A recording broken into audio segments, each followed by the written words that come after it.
It's a common belief that more powerful rifle calibers are better at killing faster than less powerful ones. In fact, many people will say that X caliber is the minimum needed for large game. So we have some people that have lots of relevant experience to weigh in on the topic. Alaskan guide Phil Shoemaker has observed that more powerful cartridges are not actually any more effective than less powerful ones.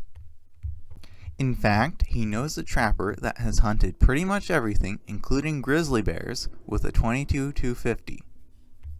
On somewhat of a side note, Phil thinks very highly of 200 grain partition bullets for 30 caliber rifles.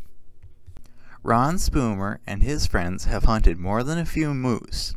They've come to the conclusion that more velocity or energy has little difference on the terminal effectiveness of the bullet. Likewise, the moose reacts the same regardless of what caliber it's hit with. Ross Seyfried has noticed that elk die faster when hunters use good ammo and a low recoil rifle that lets them shoot more accurately. In fact, W.D.M. Bell noticed that when he simultaneously fired both barrels of his powerful 400 caliber rifle, it killed elephants just as fast as the much less powerful 6.5mm rifle he had. He used his 6.5mm, also known as .256 caliber, rifle for both head and body shots, by the way.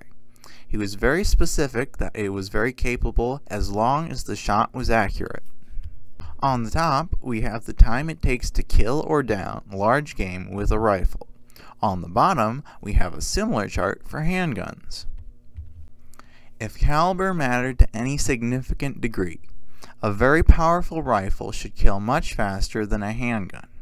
This is not the case, however, which leads me to the conclusion that more damage does not directly equal faster kills.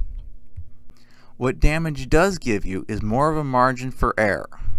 What I mean by this is that a bullet that creates a very wide wound channel is more likely to damage vital organs even if the shot is a little off. Handgun bullets typically only make a wound that's roughly the same size as the expanded bullet, while rifles can make much larger and wider wounds. These larger wounds happen when the bullet is going fast enough to overcome the elasticity of soft tissue. When you have an expanding bullet going over 2,200 feet per second, the bullet can damage the nearby organs and tissue without ever touching them. I'd also like to mention the fact that with projectiles under 2,200 feet per second, more foot-pounds of energy does not directly equate to more damage. For example, the 44 Magnum round has over twice the energy as the 45 ACP, and they both do the same amount of damage. This is very counterintuitive, but there is a simple reason for this effect.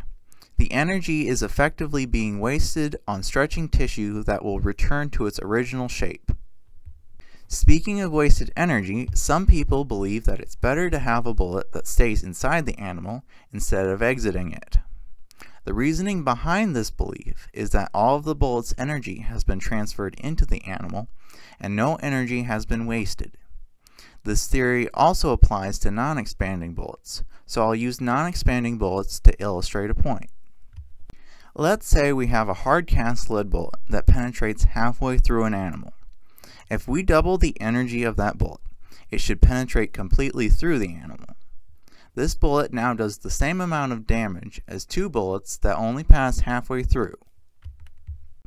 Most importantly, a bullet that completely passes through has the added benefit of having an exit wound instead of just an entrance wound.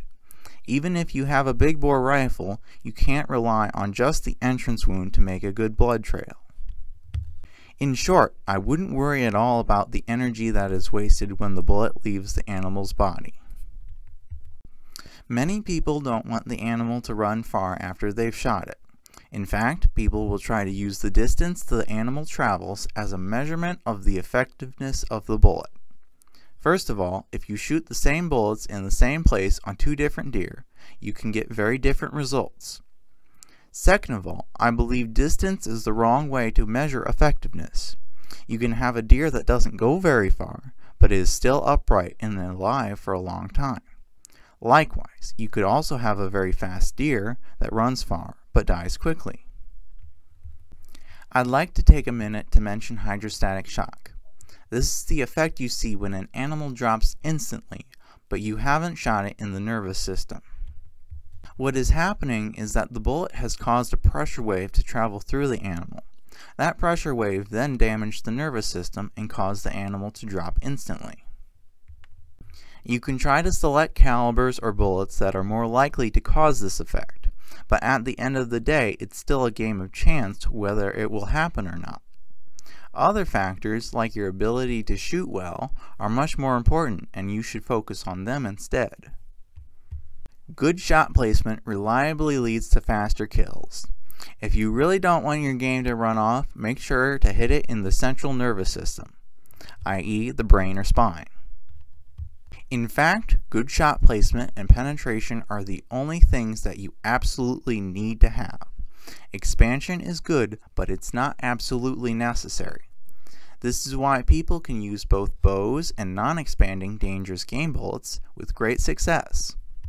I would highly recommend that you make sure your ammunition has adequate penetration for the animal you're hunting. The channel, Simple Minded Fella, does a lot of testing of rifle bullets in ballistics gel. If you can't find someone who has already tested your ammunition, you can test it yourself by firing it into a line of water jugs. Some people will doubt that water can be a good tissue simulant. While it's not absolutely perfect at representing tissue, it's very close. Not to mention the fact that it's very easy to work with, unlike wet-packed newspaper or ballistics gel.